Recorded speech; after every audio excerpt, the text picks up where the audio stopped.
Les éditions Sixtreed, avec l'aimable autorisation des éditions Sonatine, présentent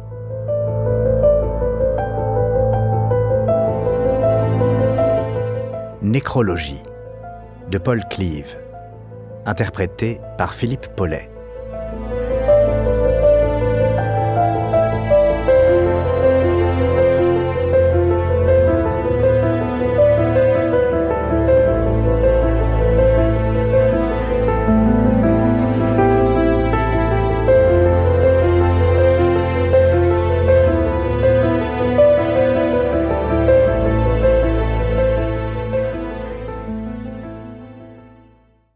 Première partie. Des ongles bleus. C'est à cause d'eux que je suis ici, debout dans le vent froid, tremblant. Les ongles bleus ne m'appartiennent pas. Ils sont attachés à quelqu'un d'autre, un type mort que je n'ai jamais vu. Le soleil de Christchurch qui me brûlait la peau plus tôt dans l'après-midi s'en est allé. C'est le genre de temps changeant auquel je suis habitué. Il y a 1 heure, je transpirais, il y a 1 heure, je voulais prendre ma journée et aller à la plage. Maintenant, je suis content de ne pas l'avoir fait. Mes propres ongles sont probablement en train de virer au bleu, mais je n'ose pas regarder.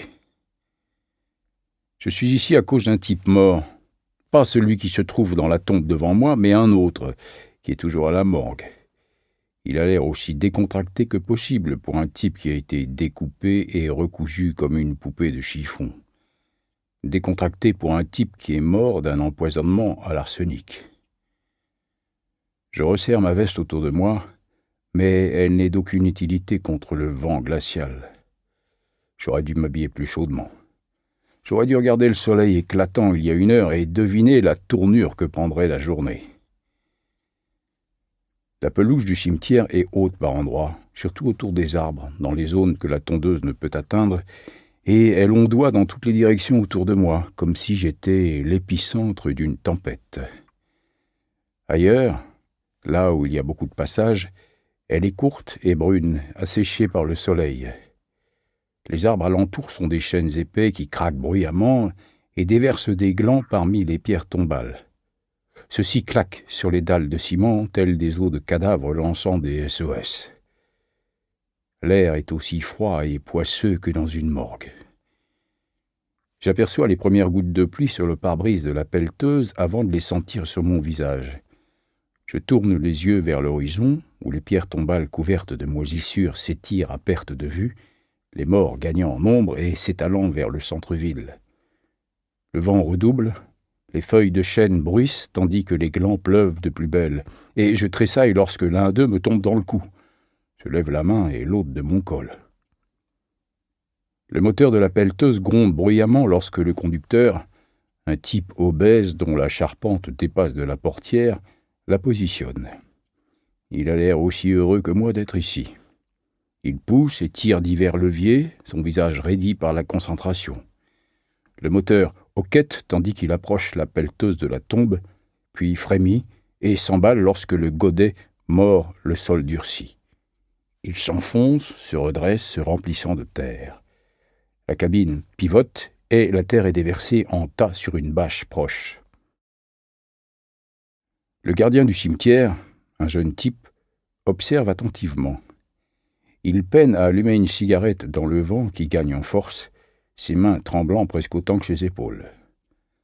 La pelleteuse déverse 2 autres bordées de terre avant qu'il laisse tomber et enfonce ses cigarettes dans sa poche. Il me lance un coup d'œil que je ne parviens pas à interpréter, probablement parce qu'il ne croise mon regard qu'une fraction de seconde avant de détourner les yeux. J'espère qu'il ne va pas venir me voir pour râler sous prétexte que nous expulsons quelqu'un de sa dernière demeure, mais il ne le fait pas. Il se contente d'observer le sol creusé. Les vibrations de la pelleteuse pénètrent mon corps par mes pieds, provoquant un fourmillement dans mes jambes. L'arbre derrière moi les sent aussi, car il me canarde le cou de gland. Je quitte son ombre et avance sous le crachin, manquant de me tordre les chevilles sur les racines noueuses qui ont percé le sol. Il y a un petit lac à environ une 15aine de mètres, à peu près de la taille d'une piscine olympique. Il est complètement encerclé par le cimetière, alimenté par un ruisseau souterrain. C'est le principal attrait des lieux, même si l'on ne vient pas ici pour s'amuser. Certaines tombes sont tout près de l'eau, et je me demande si les cercueils sont endommagés par l'humidité. J'espère que nous ne sommes pas sur le point d'extraire une boîte pleine de flotte. Le conducteur s'interrompt pour se passer la main sur le front, comme si le fait d'actionner tous ses leviers lui donnait chaud dans le froid glacial. Son gant laisse une traînée de graisse sur sa peau. Il regarde en direction des chênes et de l'herbe luxuriante, du lac immobile. Il a probablement l'intention d'être enterré ici un jour. C'est ce que tout le monde se dit en venant ici. Bel endroit pour être enterré. Mignon, joli paysage, paisible. Comme si ça changeait quoi que ce soit. Comme si les morts avaient quoi que ce soit à foutre que quelqu'un vienne abattre ces arbres. Mais bon, je suppose que, quitte à être enterré quelque part, ce cimetière l'emporte sur un paquet d'autres que j'ai eus. Une camionnette à plateau se fraye un chemin parmi les pierres tombales. Une bande rouge décorative a été collée tout autour et des dés en fourrure ont été suspendus au rétro pour faire joli. Mais elle n'a pas été lavée depuis des mois et les points de rouille au bord des portières et sur le pare-choc ont été ignorés. Elle se gare près de la tombe. Un chauve, en salopette grise, descend du côté du conducteur et s'enfonce les mains dans les poches pour regarder le spectacle. Un type plus jeune descend de l'autre côté et se met à bitouiller son téléphone portable. Ils n'ont pas grand-chose à faire d'autre, tandis que la pile de terre s'élève de plus en plus haut. Je vois des gouttes de pluie canarder le lac, de minuscules gouttelettes bondissant vers les cieux. J'avance jusqu'au bord de l'eau. C'est toujours mieux que de regarder l'opérateur de la pelleteuse faire son boulot. Je sens toujours les vibrations. De petites poignées de terre dévalent la rive du lac et plongent dans l'eau. Des touffes de lin, de fougères et quelques peupliers sont éparpillés autour du lac. De grands roseaux jaillissent près du bord, dressés vers le ciel. Des branches brisées et des feuilles détrempées sont agglutinées contre la berge. Je me tourne de nouveau vers la pelleteuse lorsque j'entends le godet racler le couvercle du cercueil. On dirait un bruit d'ongles sur un tableau noir et ça me fait encore plus frissonner que le froid. Le gardien tremble désormais sérieusement. Il a l'air transi et furieux. Jusqu'à ce que la pelleteuse arrive, j'ai cru qu'il allait s'enchaîner à une pierre tombale pour empêcher qu'on déterre un de ses locataires. Il était intarissable sur les implications morales de ce que nous allions faire, à croire que nous nous apprêtions à déterrer le cercueil pour le mettre dedans. L'opérateur de la pelleteuse et les deux types de la camionnette enfilent des masques de protection qui leur couvrent le nez et la bouche, puis ils sautent dans le trou. Le type obèse se déplace avec une aisance surprenante. Tous trois disparaissent comme s'ils avaient découvert un accès caché à un autre monde. Ils restent quelque temps accroupis, se demandant apparemment comment fixer la chaîne entre le cercueil et la pelleteuse. Une fois la chaîne attachée, l'opérateur reprend sa place et les autres s'extirpent du trou. Il s'essuie de nouveau le front. Réveiller les morts est un boulot qui fait transpirer. Le moteur s'emballe lorsqu'il soulève le cercueil. La camionnette démarre et s'approche un peu en marche arrière. Tandis que les deux engins frémissent violemment, de nouvelles poignées de terre glissent le long de la rive et tombent dans l'eau. Dans le lac, à environ 5 mètres de la rive, je vois des bulles remonter à la surface, puis un amas de boue. Mais il y a autre chose, quelque chose de sombre, qui ressemble à une tache d'huile.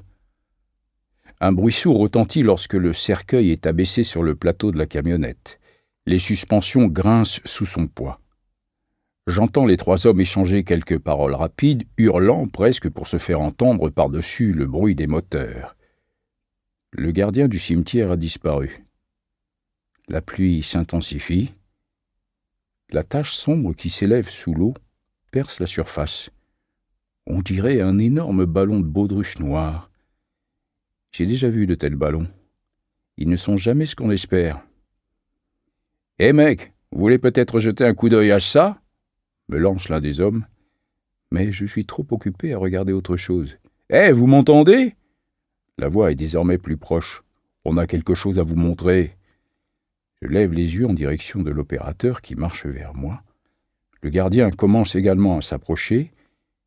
Les deux hommes regardent dans l'eau sans dire un mot. La bulle noire n'est en fait pas une bulle, mais le dos d'une veste.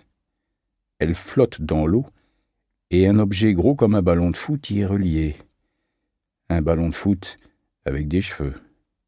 Et avant que je puisse répondre, une autre forme remonte à la surface dans un tourbillon de bulles, puis encore une autre, à mesure que le lac relâche son emprise sur le passé.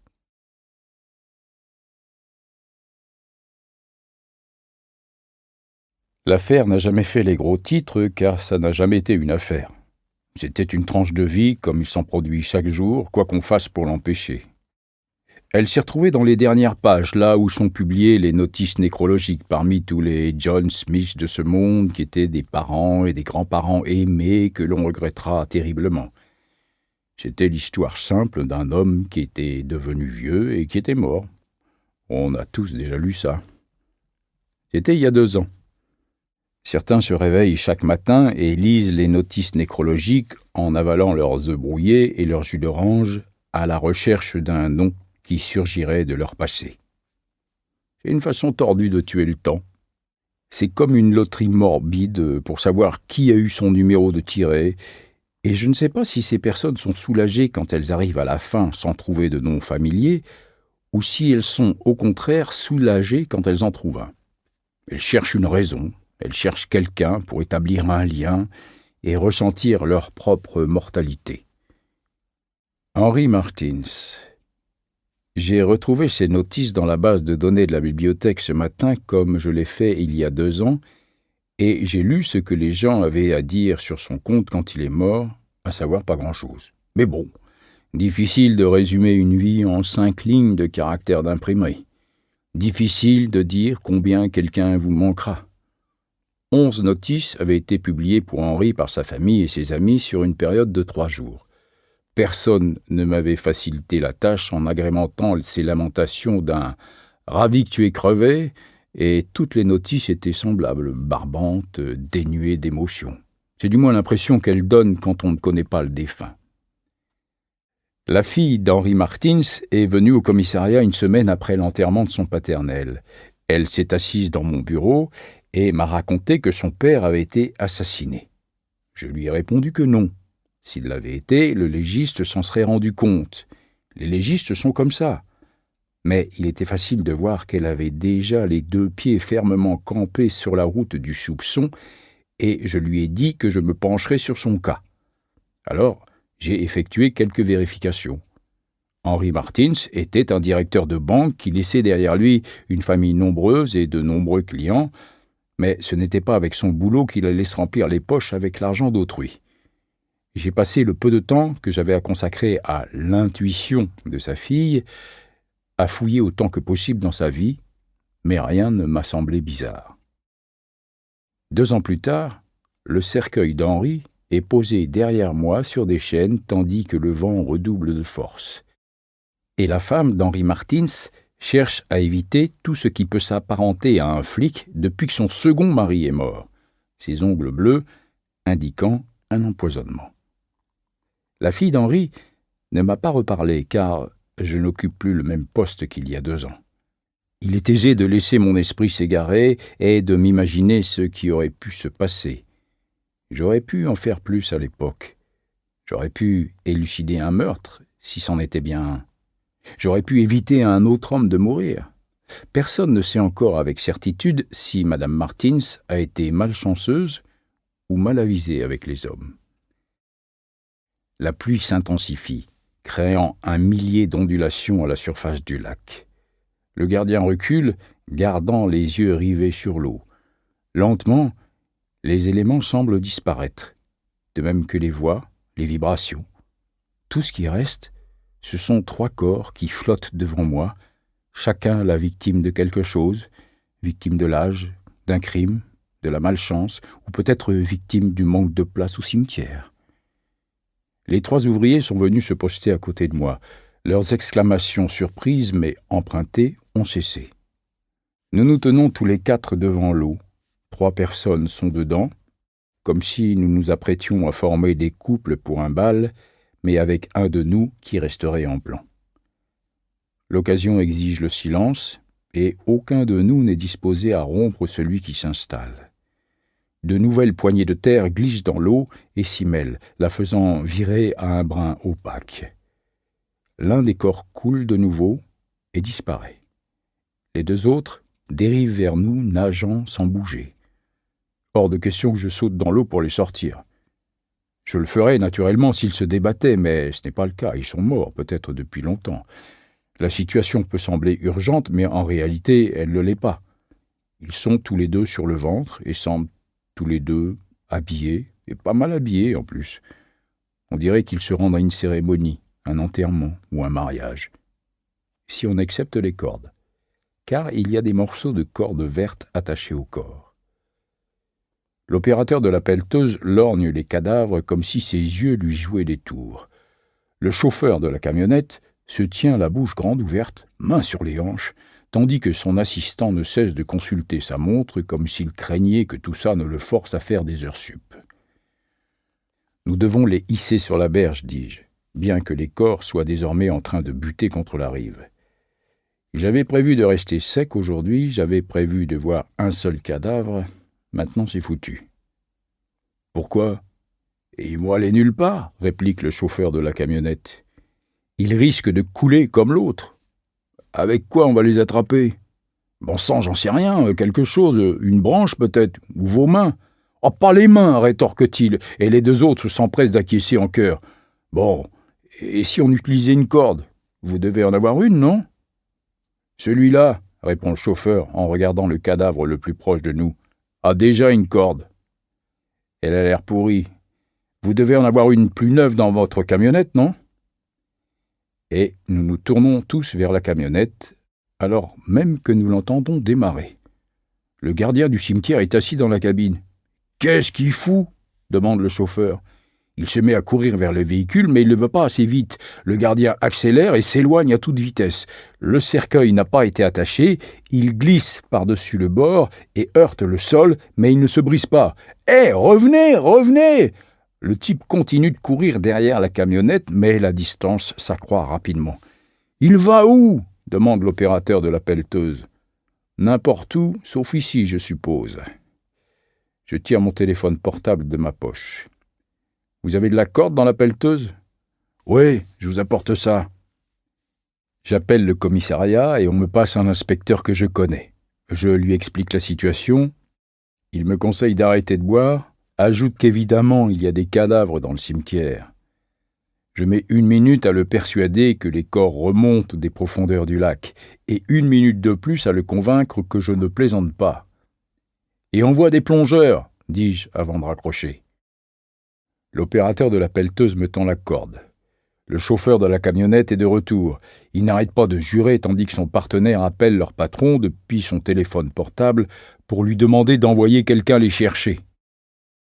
J'attache une branche longue comme un bras au bout de la corde et m'avance sur la rive en pente douce, comptant lancer la corde derrière le corps le plus proche pour l'attirer vers nous, mais il s'avère que l'herbe glissante sous mes pieds en a décidé autrement.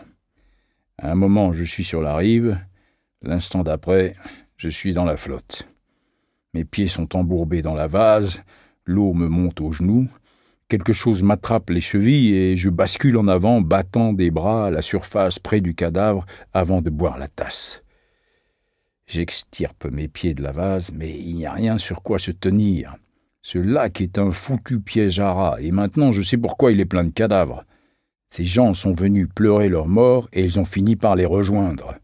L'eau est glaciale, elle m'enserre la poitrine et le ventre provoquant des crampes musculaires. Mes yeux sont ouverts et l'eau les brûle. Tout n'est qu'obscurité autour de moi, à laquelle s'ajoute le silence, et je sens les morts qui tendent les mains pour m'entraîner vers le fond, les morts qui veulent que je les rejoigne, assoiffés de sang frais. Puis soudain je remonte à toute vitesse. Ma main droite serrant fermement la corde qui me tire vers le haut. Je bats des pieds, tout mon corps tendu vers la surface, et 1 seconde plus tard, je me retrouve juste à côté d'une femme toute gonflée et vêtue d'une longue robe blanche. On dirait une robe de mariée. Je m'écarte d'elle et les 3 hommes m'aident à grimper sur la berge. Je m'assieds, haletant, mes 2 chaussures ont disparu. « Bon Dieu, mon vieux, vous allez bien ?» La question semble provenir de l'autre côté du lac et je ne sais pas lequel d'entre eux me l'a posée. Peut-être les 3 à l'unisson. Je me penche en avant sur mes genoux et me mets à tousser. J'ai l'impression de suffoquer. Je frissonne, je suis en colère, mais surtout je suis embarrassé. Cependant, aucun des hommes ne rit. Ils sont tous penchés au-dessus de moi, manifestement inquiets. Avec 2 cadavres qui flottent à proximité, on comprend aisément que personne n'ait envie de rire. « Il y a autre chose que vous devez savoir, » déclare l'opérateur de la pelleteuse. « C'est ce que j'essayais de vous dire tout à l'heure. » Il prononce ces dernières paroles comme si chaque mot était une phrase en soi, et il fait la grimace. Il produit un son qui semble signifier que ce qu'il a à dire va être pire que ce qui vient de se produire, et je ne vois qu'une seule chose qui pourrait l'être. « Quoi ?»« Des marques, sur le dessus du cercueil. » « Comment savais-je que vous diriez ça ?» Il hausse les épaules. « Des lignes fines, comme des entailles. On dirait des entailles laissées par une pelle, dit-il. »« Vous croyez que ce cercueil a déjà été déterré ?»« Non seulement je le pense, mais je l'affirme. Il y a assurément sur le cercueil des marques qu'aucun de nous n'a causées. Merde, je me demande s'il est vide. »« Il, comme un avion ou un bateau, car le cercueil, dans un sens, est un vaisseau qui vous emmène quelque part. » Nous nous en approchons. Une large fissure, provoquée par le choc qu'il vient de recevoir, longe le côté depuis le coin en bas. Je suis tenté de l'ouvrir pour voir la cargaison qu'il renferme, ou pour voir s'il a été pillé, mais des sirènes qui approchent me font me raviser. Je vois 2 voitures de police qui arrivent, accompagnées d'une ambulance et de 2 breaks.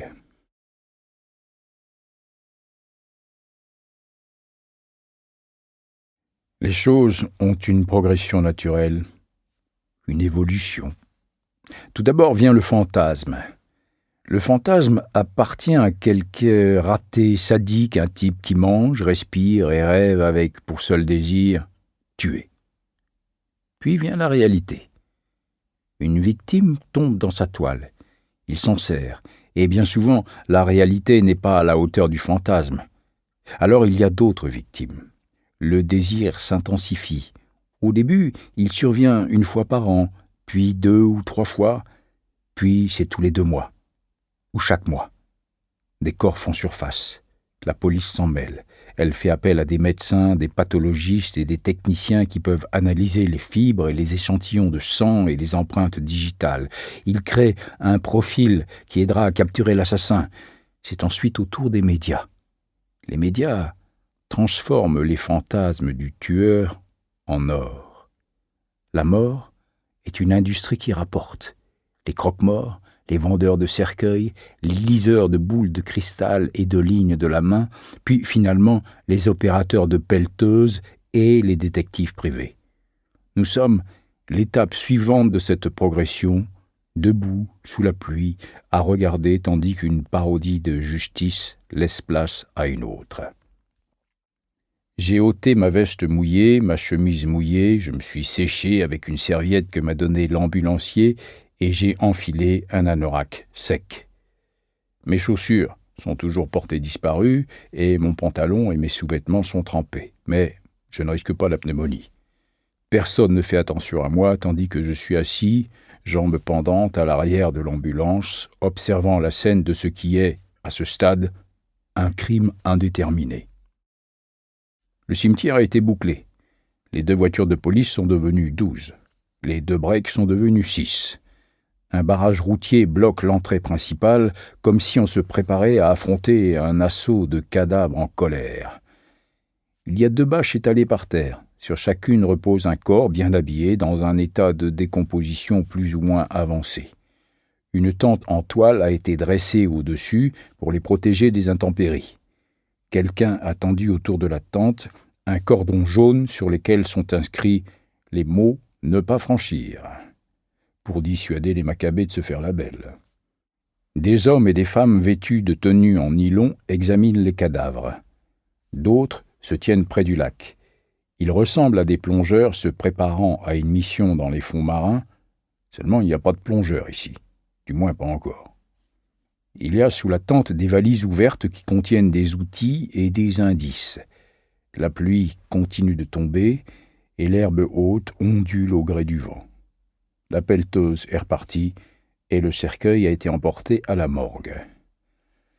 Je resserre mon anorak autour de moi et saisis une couverture.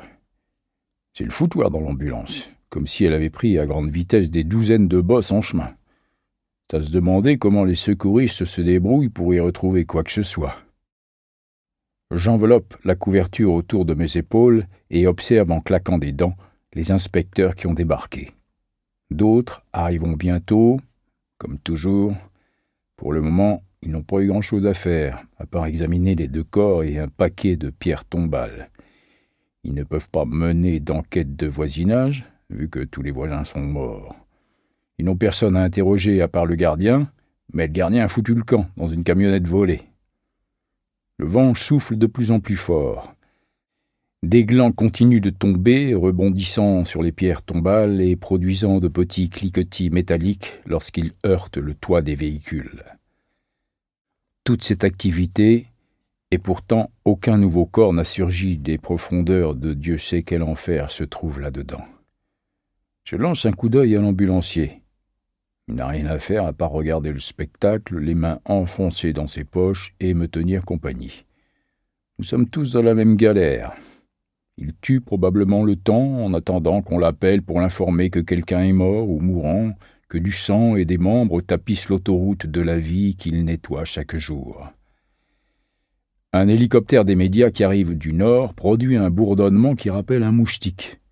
Je touche l'extérieur de la poche de mon pantalon et passe un doigt au-dessus de la bosse formée par la montre que j'ai volée sur l'un des cadavres après que nous les avons sortis de l'eau. L'un des légistes, un homme d'une petite 50aine d'années qui a fait ce boulot pendant près de la moitié de sa vie, sort de la tente, balaie du regard la petite foule de gens autour de lui, me repère et se dirige ensuite vers un inspecteur. Ils s'entretiennent pendant quelques minutes parfaitement décontractés, une conversation détendue entre 2 hommes qui ont l'habitude de discuter de la mort. Lorsqu'il s'approche dans ma direction, il soupire, comme si ça le barbait vraiment d'avoir à me parler. Ses mains sont profondément enfoncées dans ses poches. Il y a de petites gouttes de pluie sur ses lunettes. Je me lève, mais ne m'écarte pas de l'ambulance. J'ai une assez bonne idée de ce que le légiste va dire. Après tout, j'ai passé un moment avec ces cadavres. J'ai vu comment ils étaient habillés. « Alors ?» dis-je, serrant les dents pour les empêcher de claquer. « Vous affirmez qu'il y avait 3 cadavres ? » ?»« Ouais. »« Nous en avons 2. »« L'autre a coulé. »« Ouais. Les cadavres font parfois ça. Les cadavres font beaucoup de choses étranges. »« Comme quoi ? » ?»« Schroeder m'a demandé de vous dire le strict minimum, rien de plus. Exactement la même chose que ce qu'il va raconter à ses vautours là-bas quand il fera une déclaration dans 1 heure. Il désigne la limite du cimetière où les médias sont à coup sûr en train de se masser derrière le barrage de police. « Allez, Sheldon, vous pouvez m'en dire plus que ça. Vous croyez ?» Soudain, je n'en suis plus si sûr. Un jour, tout le monde est votre meilleur ami, et le lendemain, vous devenez le roi des emmerdeurs. Donc, je vais devoir émettre des suppositions ? Mes suppositions s'appuient sur la science. Alors, étalez votre science. Vous avez vu la corde ? J'acquiesce. Je dirais qu'ils ont tous été attachés au moyen de cordes à un moment, explique-t-il, mais moins maintenant. Je ne vous suis pas. Vous avez probablement compris que nous n'avons pas affaire à des meurtres, n'est-ce pas ? Cette idée m'a effleuré. Du moins pas dans le sens traditionnel, ajoute-t-il. Probablement dans aucun sens. Vous voulez bien être plus clair ? Pourquoi ? Vous croyez que c'est votre affaire maintenant ? Je suis simplement curieux, c'est mon droit, non ? C'est moi qui ai trouvé ces pauvres gens. Ce qui ne signifie pas qu'ils sont à vous. Vous croyez que je les veux ? Vous me comprenez ? Il regarde derrière lui en direction de la tente qui recouvre les cadavres. Le vent s'est emparé d'un des battants de la porte et le fait claquer d'un côté et de l'autre comme une voile. Un agent prend les choses en main et l'attache. Ok. Laissez-moi reprendre depuis le début. Tout d'abord, les 2 cadavres que nous avons, seul un est intact. Il doit y avoir une raison à ça. Ouais, et c'est une bonne raison. Personne n'a torturé ces gens ni ne les a découpés en morceaux. C'est du moins ce qu'indiquent mes constatations préliminaires. Celui qui est dans le pire état tombe simplement en morceaux à cause de la décomposition. Tout a foutu le camp en dessous de la ceinture pelvienne, et le peu qui reste est principalement retenu par ses vêtements. Difficile de dire combien de temps il a passé sous l'eau, mais il semble évident que quand nous trouverons le reste du corps, nous trouverons d'autres morceaux de corde. Il pourrait y avoir des piles d'os embourbées dans la vase là-dessous. Mais Tate, d'après ce que j'ai pu observer sur la femme, je suis à peu près certain que ces gens n'ont pas été assassinés et balancés dans le lac. Ils étaient déjà morts. Morts et enterrés, dirais-je. Je ne sais pas de quoi ils sont morts, mais nous l'apprendrons. Nous saurons aussi à peu près depuis combien de temps. Je regarde au-delà de Sheldon en direction des pierres tombales qui nous entourent. Quelques idées me traversent l'esprit.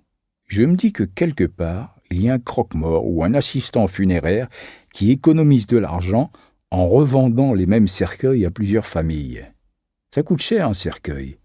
Il suffit de l'utiliser une fois, de le déterrer, de balancer le corps dans la flotte, de rincer le bois, de vaporiser un coup de désodorisant à l'intérieur et de lui rendre son éclat grâce à une couche d'encaustique. Puis on le remet en vente, ni vu ni connu. Pas de pancarte indiquant comme neuf, n'a eu qu'un seul propriétaire, une femme âgée, kilométrage bas. Un même cercueil peut servir à des douzaines de personnes. « Vous savez que vous pourriez acheter une voiture pour le prix d'un cercueil ?» observe le légiste. « Il ne s'agit pas de ça, dis-je soudain, frappé par un détail. »« Quoi ? Il ne s'agit pas de revendre les cercueils. »« Comment en êtes-vous si sûr ? Pourquoi balancer les corps dans le lac ? Pourquoi ne pas simplement les remettre dans le sol ou remplacer les cercueils par d'autres cercueils bon marché ? Ouais, peut-être. C'est possible. Je me demande combien d'autres corps il y a là-dedans. Il hausse les épaules. Nous le saurons bien assez tôt. S'il y a d'autres corps dans le lac, les plongeurs les trouveront. Mais je serai alors parti. Et je doute qu'on me tienne informé. J'apprendrai les chiffres dans la presse. Une chose que j'ai apprise avant de démissionner des forces de l'ordre, c'est que la vie et la mort ne sont qu'une question de chiffres. D'après vous, de quand date ce cimetière ? Quoi ?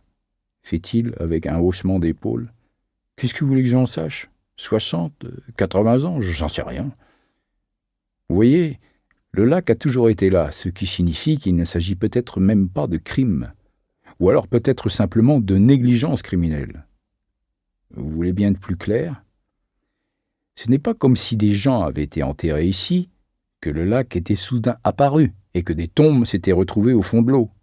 On peut facilement imaginer que suite à une gestion médiocre, certaines tombes ont été creusées trop près de l'eau, histoire de gagner de l'espace. Peut-être que certains de ces cercueils ont pourri à cause de l'eau et que les corps ont été entraînés dans le lac. Ou peut-être qu'il y a un ruisseau souterrain qui a aspiré quelques cercueils. Pas dans ce cas. Vous en êtes certain ? Ouais. À cause de la femme. Elle n'a passé que 2 ou 3 jours dans l'eau. Pas assez longtemps pour votre théorie du cercueil qui pourrit. Il y a des signes de toilette mortuaire qui suggèrent qu'elle a eu droit à un enterrement. En fait, c'est à cause d'elle que nous sommes tous ici. C'est elle le catalyseur. Les réserves de graisse et des gaz l'ont fait remonter à la surface, et elle a entraîné les autres avec elle. Elle serait remontée même après avoir été embaumée ? Elle n'a pas été embaumée. Je sais ce que vous croyez. Vous croyez que tout le monde doit être embaumé, que c'est la loi. Mais c'est faux. L'embaumement ralentit le processus de décomposition pendant quelques jours pour que le corps puisse être exposé. C'est tout. C'est facultatif. Pouvez-vous voir si autre chose a été fait au corps ? Comme quoi ? Je ne sais pas. Mais s'il ne s'agit pas d'un processus naturel et qu'ils ont été déterrés, Ils ont dû l'être pour une raison, non? Ont-ils été utilisés pour quoi que ce soit? Pour des expériences? Des bijoux? Ce qu'ils emportaient? Les mains de l'homme sont à l'état de squelette, donc rien de ce côté. Pour ce qui est de la femme, elle porte des bagues et un collier. Vous pouvez exclure l'hypothèse du voleur de tombes. Voleur de tombes. J'ai l'impression de me retrouver dans une aventure de Sherlock Holmes. Holmes, naturellement, verrait une logique à tout ça. Souvent, il élucide une affaire rien qu'en se souvenant d'une chose qu'il a lue dans un manuel 10 ans plus tôt. Il finit toujours par trouver la solution, et il donne l'impression que c'est facile. En regardant autour de moi, je ne suis pas sûr qu'il y ait le moindre indice qui permette de déduire que la personne qui a fait ça était gauchère ou droitière, ou qu'elle travaillait comme apprenti cordonnier. Seul Holmes le verrait. C'est un sacré vénard. Nous avons un moyen de les identifier? Nous? Demande Shelton. Vous me comprenez. Nous commencerons par la femme. Ça devrait être simple. Puis nous travaillerons à rebours. Je jette un coup d'œil derrière le légiste en direction de la tente qui abrite les cadavres trempés. Le vent semble avoir perdu 5 degrés et gagné 25 km/h. Les côtés de la tente se gonflent comme si elle s'apprêtait à décoller. La couverture qui m'enveloppe ne me tient plus chaud. Alors comment? Il lève la main pour m'interrompre. Écoutez, Tate. Vos collègues savent ce qu'ils font, laissez-les faire. Il a à la fois raison et tort. Bien sûr qu'ils savent ce qu'ils font, mais ce sont plus mes collègues. Je songe à la montre dans ma poche, espérant qu'elle portera une inscription du genre « Pour Doug, amoureusement, Beryl ». Alors il suffira de trouver une pierre tombale appartenant à un Doug qui était marié à une Beryl. Avec un peu de chance, la tombe sera ici. Avec un peu de chance, ces gens auront eu droit à des enterrements normaux, avec des prêtres normaux, dans des conditions normales, et n'auront pas été autopsiés et déguisés par quelques cinglés criminels dans une cave. Un 4x4 s'immobilise près de la tente. 2 types en descendent et marchent jusqu'à l'arrière du véhicule. Chacun en tire une bouteille d'oxygène, puis du matériel de plongée. « Écoutez, Tate, je vous ai dit tout ce que je pouvais. Cette histoire ne vous regarde pas, mais si vous estimez le contraire, parlez-en à un de vos anciens potes. Je dois retourner au boulot. » Je regarde Shelton regagner la tente. L'hélicoptère continue de faire des allers-retours en bourdonnant, les pales du rotor me donnant de plus en plus mal à la tête. J'imagine ce que les journalistes racontent, ce qu'ils inventent, et nul doute qu'ils s'en donnent à cœur joie. Les malheurs qui frappent les braves gens font de superbes gros titres.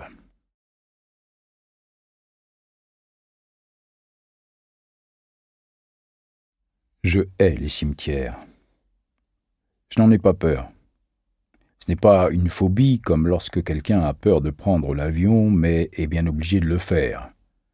C'est simplement que je ne les aime pas. Je ne peux pas vraiment dire qu'ils représentent tout ce qui va mal dans ce monde, car ce ne serait pas juste. Je ne peux pas logiquement dire ça, mais c'est ce que je ressens. Je crois que c'est parce qu'ils représentent ce qui arrive à toutes les personnes du monde à qui on a fait du tort. Mais même alors, ils ne témoignent que pour celles qu'on a retrouvées. Il y a toutes les autres qui gisent dans des tombes de fortune, dans des ruisseaux, des crevasses, des océans, ou qui sont retenues par des chaînes qui ne peuvent pas être représentées par une pierre tombale, qui n'existent que dans le souvenir des êtres qui leur ont été chers. Bien sûr, dire cela n'est pas juste non plus. Ça reviendrait à supposer que toutes les tombes ici sont occupées par des victimes de crimes, alors que celles-ci sont naturellement une minorité. La plupart de ces tombes sont occupées par des gens qui étaient trop vieux pour vivre, trop jeunes pour mourir, ou simplement trop malchanceux pour rester en vie. Mon téléphone portable sonne à peu près toutes les minutes, tandis que je suis au volant de ma voiture, et j'ai de la chance qu'il fonctionne encore après avoir pris la baille. Si ça avait été de l'eau de mer, ce serait une autre histoire. Sitôt le portail franchi, j'atteins le barrage où les voitures de police sont garées en travers de la route pour empêcher les gens de venir se recueillir ou pour empêcher les morts de s'échapper et de se mêler aux personnes en deuil. Je me faufile à travers les véhicules jusqu'au barrage des médias. C'est le cycle de la vie ici. Des camionnettes, des 4x4 avec des logos de chaînes d'information peints sur les flancs et des paraboles montées sur le toit sont garées n'importe comment. La pluie n'a pas dissuadé les équipes de tournage et les reporters qui essaient de paraître à leur avantage malgré la bruine. Je parviens à le franchir, faisant semblant de ne pas entendre les mêmes questions hurlées dans ma direction par chaque intervieweur. Après quoi, c'est la première vague d'automobilistes du retour du boulot qui fait le blocus de la ville à cette heure de la journée. Ma veste et ma chemise mouillée sont sur la banquette arrière, de même que l'anorak que j'ai emprunté. J'ai étalé une couverture pour que mes fringues ne trempent pas son revêtement. À cause du chauffage qui est allumé à fond, la condensation se forme trop vite sur le pare-brise pour que l'aération puisse l'empêcher. J'allume la radio. Une chanson des Talking Heads passe. Elle laisse entendre que je sais où je vais, mais que je ne sais pas d'où je viens. J'éteins la radio. Dans mon cas, les Talking Heads se plantent. Le premier coup de fil auquel je réponds provient de l'inspecteur principal Landry, qui me demande de passer au poste pour faire une déposition formelle. Il se dit probablement qu'il rendra service à la terre entière en me retenant quelques heures, le temps que je passe en revue toutes les raisons exactes qui m'ont mené à me retrouver dans un cimetière avec de mystérieux cadavres. Quand je lui demande s'ils ont retrouvé la trace du gardien, il me répond qu'ils m'informeront dès que ce sera fait, et nous savons, l'un comme l'autre, qu'il se fout de ma gueule. Les 2 appels suivants proviennent de journalistes. Je savais que certains d'entre eux me reconnaîtraient lorsque j'ai quitté le cimetière. Les journalistes sont rapides pour ça. J'ai quelques années d'ancienneté et ces types ont une mémoire d'éléphant. Je raccroche avant même qu'ils aient fini de poser leurs questions. Puis, c'est ma mère qui m'appelle, m'expliquant qu'elle m'a vu à la télé, assis à l'arrière d'une ambulance et me demandant ce qui m'est arrivé. Il est clair que les flics n'ont pas aussi bien bouclé le cimetière qu'ils ne le pensaient. Je lui réponds que je suis tombé dans le lac et que je suis toujours en un seul morceau. Elle me recommande d'être prudent, ajoute que je ne devrais pas me baigner tout habillé et qu'elle et mon père sont inquiets. Bridget, ma femme, observe-t-elle, serait également inquiète. Quand je parviens enfin à raccrocher, le téléphone sonne de nouveau et un autre journaliste me demande si j'ai réintégré la police. Je décide d'éteindre mon téléphone, ce qui est une décision plutôt judicieuse si l'on considère que l'autre possibilité serait de baisser ma vitre et de le balancer dehors. Je pose les 2 mains sur le volant et réfléchis aux 3 corps, me demandant s'il y en a d'autres. Je retourne les possibilités dans ma tête et suis bientôt forcé de penser moins aux cadavres et plus à ma survie à mesure que la circulation devient dense et que des 4x4 bloquent les intersections. Mon bureau est situé en ville, dans un complexe qui abrite une centaine d'autres bureaux, dont la plupart appartiennent à des cabinets d'avocats, des sociétés d'assurance qui me fournissent l'essentiel de mon travail. Suivre les maris infidèles pour un règlement de divorce, photographier des gens en train d'arnaquer leur compagnie d'assurance me permet de payer le loyer et même à l'occasion de manger. Maintenant, je déterre des cercueils et je nage avec des cadavres et le salaire est le même. Je me gare sur mon emplacement derrière le bâtiment et toujours, sans chaussures et trempé, je marche jusqu'aux ascenseurs et me rapproche de 8 étages du paradis. Comme la plupart de mes clients sont dans le même immeuble et que je démarche tous les autres soit par téléphone, soit par le bouche à oreille, je vais et viens à ma guise, permettant à mon répondeur de me faire office de secrétaire. Je sais suffisamment me servir d'un ordinateur pour taper mes propres rapports, je sais classer des dossiers et je sais faire du café. Une femme de ménage vient 1 fois par mois passer l'aspirateur et donner un coup de chiffon, mais le reste du temps, c'est moi qui nettoie. Les privés qui bossent dans un bureau bordélique armé d'un chapeau de feutre et des cigarettes existent de nos jours uniquement dans l'esprit des scénaristes. Mon bureau abrite de jolis tableaux, de jolies plantes, une jolie moquette et ainsi de suite. En fait, il est si joli qu'il me coûte les yeux de la tête. J'ouvre la porte de mon bureau et allume la lumière. L'air est chaud et a conservé l'odeur du café de ce matin, probablement parce que la moitié a été renversée par accident sur mon bureau. L'odeur me redonne un petit coup de fouet. La pièce elle-même n'est pas grande et mon bureau en occupe un quart, installé devant une vue de Christchurch qui parfois m'inspire et parfois me déprime. De l'autre côté se trouve un tableau blanc monté sur un chevalet dont je me sers souvent pour esquisser des idées et tenter de relier les points entre eux. Les tapis et les murs sont un assortiment de teintes fauves et grises qui semblent tout avoir été baptisées d'après un type de café. Il y a des dossiers empilés sur mon bureau, un ordinateur au milieu, un paquet de mémos dont je n'ai pas encore eu le temps de m'occuper. Je regarde la ville dehors.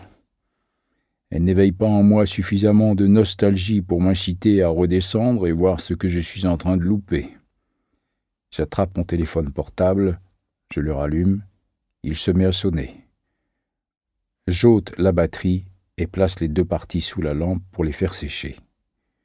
Je me rends à la petite salle de bain attenante et je me lave. J'ai une tenue de rechange suspendue à la porte au cas où je tomberais dans le lac ou me prendrais une balle dans la poitrine. Je me change et place mes fringues trempées, roulées en boule dans un sac. Je sors la montre de ma poche. C'est une Tag Heuer, hors de prix, analogique, et elle fonctionne toujours. Les piles de ces machins durent généralement environ 5 ans, et elles sont étanches jusqu'à 200 mètres. Je regarde au dos, il n'y a pas d'inscription. Mais une chronologie commence déjà à s'établir. Mon ordinateur est un peu lent et il semble mettre chaque année 1 minute de plus à s'allumer. Je commence à chercher de vieux articles en ligne, me servant de moteur de recherche pour limiter les réponses, en quête de la moindre allusion à des cercueils qui auraient été vendus plusieurs fois. Mais si ça s'est produit dans ce pays, personne ne l'a jamais découvert.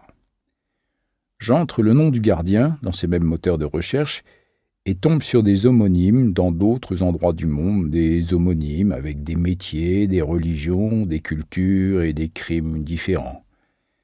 Un lien me mène à un article sur le père du gardien. Celui-ci a pris sa retraite, il y a 2 ans, après 40 années passées au service du cimetière. J'utilise la base de données de la bibliothèque municipale pour parcourir les notices nécrologiques de la semaine dernière, dans l'espoir d'identifier la femme dans l'eau.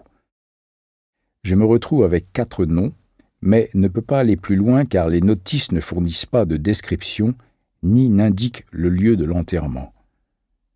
Je me demande si Karl Schroeder, l'inspecteur qui a dit au légiste qu'il pouvait me parler, l'a déjà identifié. Et je décide que oui, probablement. Facile, quand vous avez les ressources. Il a probablement fait circuler une photo auprès des pompes funèbres de la ville, ou encore plus simple, il a demandé aux prêtres de l'église catholique du cimetière d'y jeter un coup d'œil. S'ils l'ont identifié, ils doivent être en train d'essayer d'obtenir un mandat pour creuser la tombe d'où elle a été sortie. Je consulte ma montre, il est 17h30 passé. Tout le monde va devoir faire des heures sup, mais l'exhumation aura lieu aujourd'hui. Je remonte mon téléphone portable et l'enfonce dans ma poche. Il faut 10 minutes pour aller en voiture de mon bureau à l'hôpital, mais 1 demi-heure quand la circulation est dense et que les feux rouges s'enchaînent. L'hôpital a un aspect morne, sans rien pour l'embellir, et son architecture irait tout aussi bien à une prison.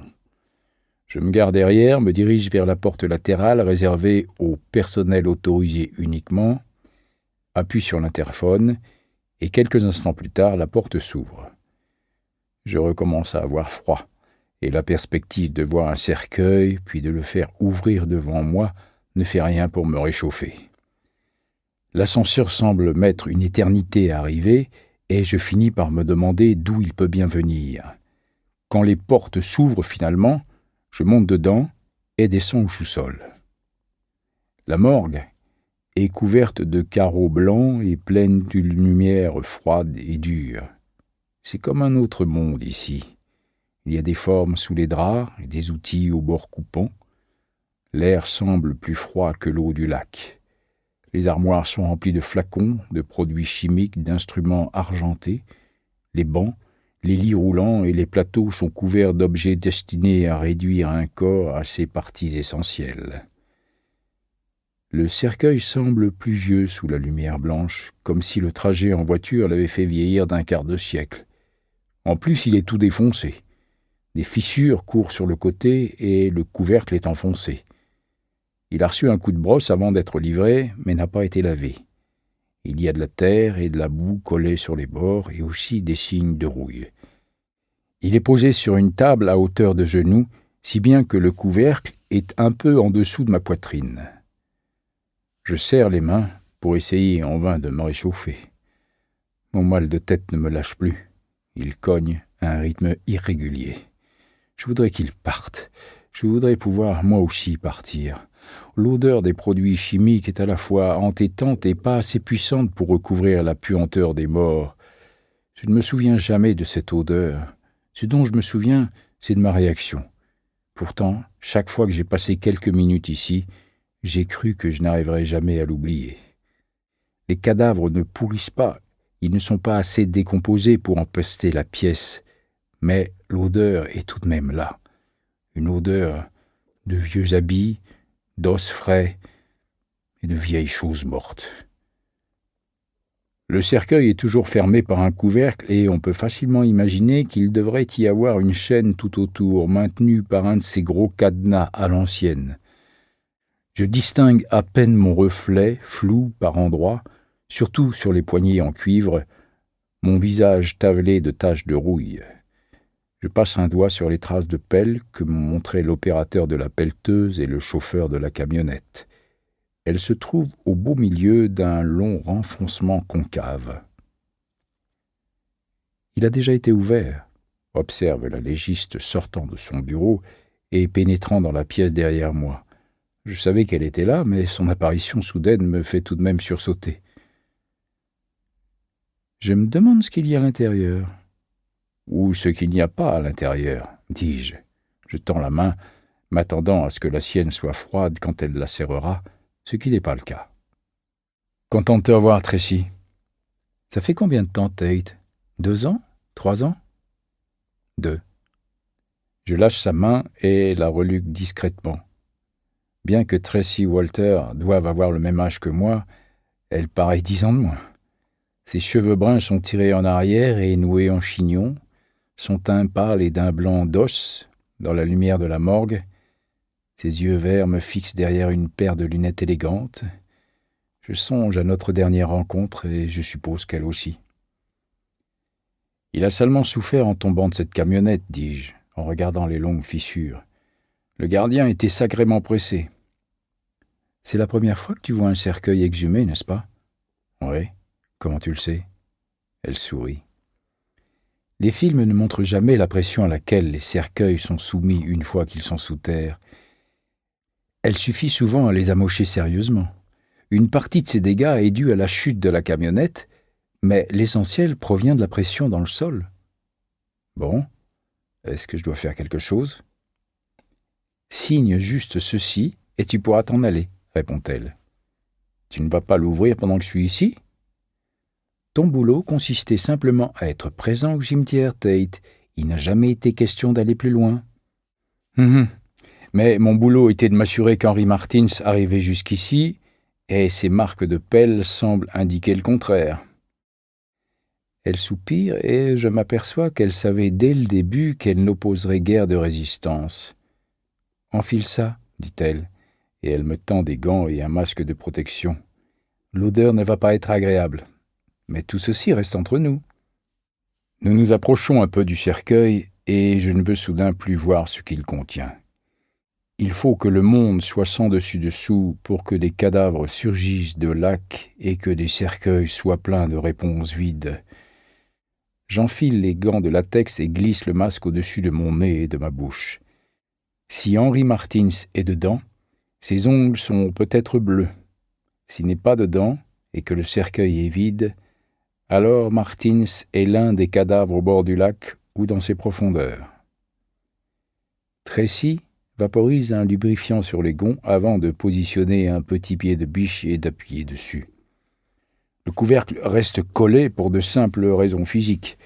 Les cercueils sont conçus pour mettre les gens en terre, pas pour les en faire sortir, et la structure de celui-ci a été altéré par la pression de la terre au cours des 2 dernières années. J'appuie également sur le pied de biche pour lui donner un coup de main.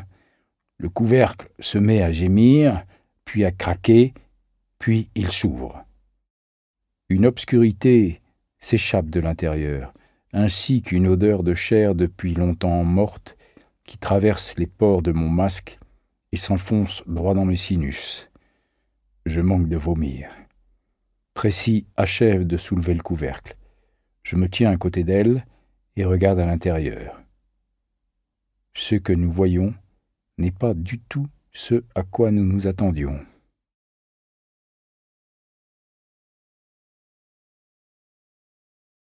Christchurch est une ville brisée. Ce qui n'avait aucun sens il y a 5 ans en a désormais. Non pas parce que nos perspectives ont changé, mais simplement parce que c'est ainsi.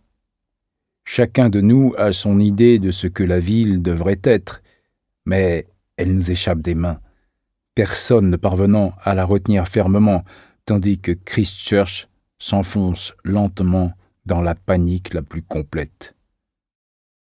Prenez un journal. Il n'y en a que pour le boucher de Christchurch, un tueur en série qui a terrorisé la ville au cours des dernières années. Les flics le détestent, les médias l'adorent. Il est à lui seul une machine à faire de l'argent qui met à rude épreuve les ressources de la police, et tout ce qu'elle trouve à faire, semble-t-il, c'est de lancer des campagnes de pub à la télé pour enrôler de nouvelles recrues. Mais tout cela ne suffit pas. Ça ne peut pas suffire.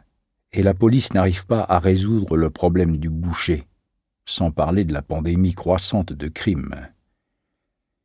Les solutions sont rares, mais au moins il y en a quelques-unes, et c'est là que les gens comme moi entrent en scène. Certains des petits boulots sont refilés à des sous-traitants, les tâches secondaires pour lesquelles la présence de la police n'est pas nécessaire, et au début, les gens ont râlé, mais ils ne râlent plus. Aussi, hier, quand un des cabinets d'avocats de l'étage du dessus m'a contacté pour me proposer le boulot, ça m'a paru de l'argent vite gagné. La lutte contre le crime a beaucoup changé depuis Batman et Robin. Aujourd'hui, tout tourne autour des avocats et parfois aussi de la loi. Et dans ce cas, personne n'avait besoin qu'un flic fasse le pied de grue pendant qu'on exhumait un cercueil. Les flics avaient mieux à faire. Ils étaient dans les rues à tenter d'endiguer le flot de violence, de repousser les vagues et de livrer le bon combat. On m'a donc payé pour être là, pour être le professionnel qui s'assurerait que la chaîne d'indices demeurait intacte. Mais personne ne me paie pour être ici à la morgue avec une fille morte dans le cercueil d'un autre. Et les ressources de la police sont sur le point d'être mises à plus rude épreuve encore. Je m'efforce de canaliser mes pensées.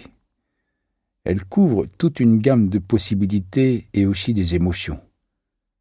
Je ressens du chagrin et de la douleur pour cette femme, qui qu'elle soit, et je ne vois que des mauvaises raisons pouvant expliquer sa présence dans ce cercueil. Je songe à un canular ou à une plaisanterie, espérant de tout cœur qu'il s'agit de l'un ou de l'autre.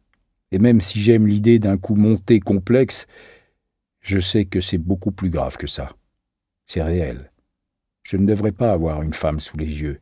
Elle ne devrait pas être morte, ne devrait pas être dans un cercueil qui n'est pas le sien, et pourtant elle est là, étendue devant moi. Tracy se penche au-dessus du cercueil. « Ce n'est pas Henry Martins, dit-elle. Pas pour être drôle, pas pour enfoncer une porte ouverte, mais d'un ton neutre, d'une manière qui suggère qu'elle n'éprouve pas la même incrédulité que moi, que la froideur dont elle doit faire preuve dans son boulot a désormais pris le contrôle de son esprit. Les émotions de Tracy ont été mises sous clé. Elle est décomposée, mais pas trop. La décomposition dépend de la température, du sol, de la profondeur du cercueil et du temps pendant lequel elle a été exposée à l'air libre avant d'être placée là-dedans. Impossible de déterminer son âge à ce stade. Je l'écoute à peine. Mon cœur bat à tout rompre tandis que je regarde le cadavre. À certains endroits, des bouts de chair se sont ratatinés et asséchés, à d'autres, elle a complètement disparu. Ce qui reste ressemble à une coquille, et si j'appuyais un doigt dessus, elle se transformerait en poussière. Les quelques plaques de peau qui subsistent sont presque transparentes et ne parviennent pas à dissimuler les os gris comme un ciel d'orage qui sont, pour la plupart, exposés. Son visage et ses yeux sont partis, ne restent plus que des lambeaux de peau desséchés, de chair et de cuir chevelu accrochés à son crâne.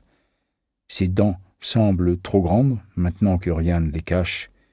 Ses cheveux sont étalés en éventail sous son corps.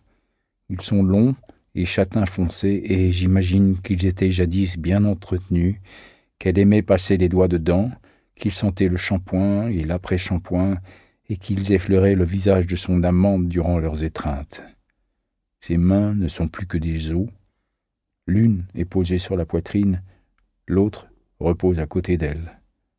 Entre sa paume et sa cuisse se trouve une bague sertie de diamants qui, dans la lumière de la morgue, refuse d'étinceler. Je suppose qu'elle s'est desserrée quand les doigts ont pourri et qu'elle s'est détachée quand le cercueil est tombé de la camionnette. Ses habits semblent en désordre. Sa robe courte est de travers et les boutons de son chemisier sont mal alignés, comme si elle s'était habillée à la hâte ou que quelqu'un les lui avait passés alors qu'elle était déjà morte. J'enfonce la main dans ma poche et me mets à triturer mes clés de voiture, les enveloppant encore et encore dans mon mouchoir tout en réfléchissant à toute allure. Tracy lève les yeux vers moi. « Bon Dieu, tu vas bien ? On dirait que tu as vu un fantôme. » Je sens la sueur se mettre à couler le long de mes flancs. Il fait un froid de canard ici et je transpire. « Il y a d'autres personnes dans le lac, Tracy, dis-je, peinant à former les mots. Peut-être que ça veut dire d'autres filles.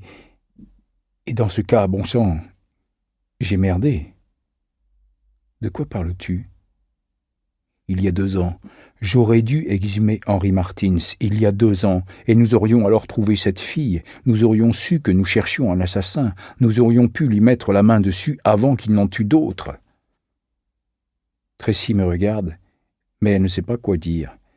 Elle ne peut pas me dire que le monde ne fonctionne pas comme ça, parce que nous savons l'un comme l'autre que si. Elle ne me dit pas que n'importe qui aurait pu commettre la même erreur. Elle n'essaie pas de me dire que ce n'est pas de ma faute. Elle se contente de voûter légèrement les épaules, de baisser les yeux, incapable de soutenir mon regard. « Merde !» murmure-t-elle, les yeux toujours rivés sur le sol. « Tu dois partir maintenant, Théo. »« Allez, Tracy, il doit y avoir... »« Je suis sérieuse, » réplique-t-elle, relevant les yeux. « Tu voulais savoir si Martine était à l'intérieur ? Eh bien maintenant tu sais. C'était le marché. Tu ne peux pas regarder cette femme et considérer que cette affaire t'appartient désormais. Tout ce que tu parviendras à faire en restant ici, c'est de compromettre l'enquête. Tu ne comprends pas, hein ? Quoi ? Que tu aurais pu faire quelque chose il y a 2 ans ? Je connais l'affaire, tu as raison. Il est fort possible que tu aies déconné et que d'autres filles en aient fait les frais. Mais combien sont encore en vie parce que tu as débarrassé les rues d'ordures ? Il ne s'agit pas de trouver un équilibre, je le sais. Mais toi, le sais-tu ? Et je sais aussi que tu devrais partir. Tu crois que c'est ce qu'elle voudrait ? Fais-je en désignant de la tête la fille morte. Ou est-ce que tu crois qu'elle voudrait que le plus de personnes possible essaient de découvrir qui lui a fait ça ? Allez, Théo, tu dois y aller. Je te préviendrai si l'un des corps qui vont arriver est celui de Martins. Ouais. Ok, préviens-moi, dis-je tandis qu'elle me raccompagne vers la sortie. À l'instant où nous pénétrons dans le couloir, la sonnerie de son téléphone portable retentit. Elle l'ouvre et se met à parler. Je tapote mes poches puis les retourne. Je prononce silencieusement le mot « clé » à son intention tout en désignant la morgue derrière nous. « Fais vite !» dit-elle, abaissant le téléphone pour que la personne à l'autre bout du fil ne l'entende pas. Je regagne la morgue. J'observe la fille morte et me demande à quoi elle ressemblait avant que la mort ne l'envoie dans ce cercueil, lui prenant brutalement tout ce qu'elle possédait. Regarder cette piètre imitation d'elle me rend malade. Lorsque je la rejoins dans le couloir, Tracy en a fini avec son coup de fil. « Ils ont trouvé le corps qui a coulé, et un autre, annonce-t-elle, glissant le téléphone dans la poche de sa veste. Ça en fait 4 en tout. Des noms? Ils sont sur le point d'en identifier un. Comment ça se fait qu'elle soit remontée à la surface? La plus récente? À cause du parpaing, répond-elle. Il semblerait que la corde ait été attachée autour, mais ces parpaings ont des bords aiguisés. Il a atterri sur un autre parpaing au fond du lac et ça a abîmé la corde. Ça l'a en partie coupée. L'accumulation de gaz dans le corps a suffi à la faire céder. Écoute, tu dois vraiment partir. J'ai le sentiment que je vais souvent entendre ça dans les jours à venir. Alors, fais ce qu'il y a de mieux pour toi et laisse tomber cette affaire, réplique-t-elle avant de se retourner et de reprendre la direction de la morgue.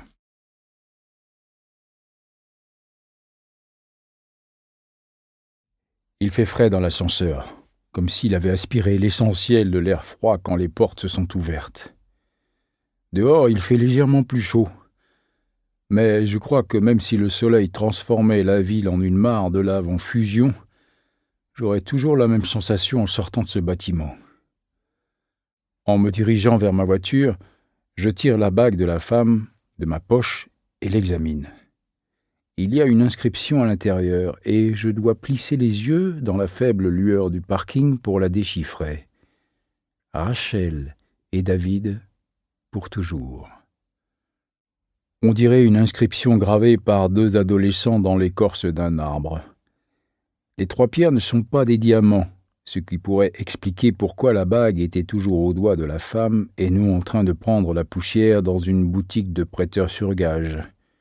C'est du verre opaque, ce qui curieusement me déchire encore plus le cœur. Quelqu'un lui a acheté cette bague, il n'avait pas les moyens de lui offrir de vrais diamants, mais elle n'avait pas besoin de vrais diamants.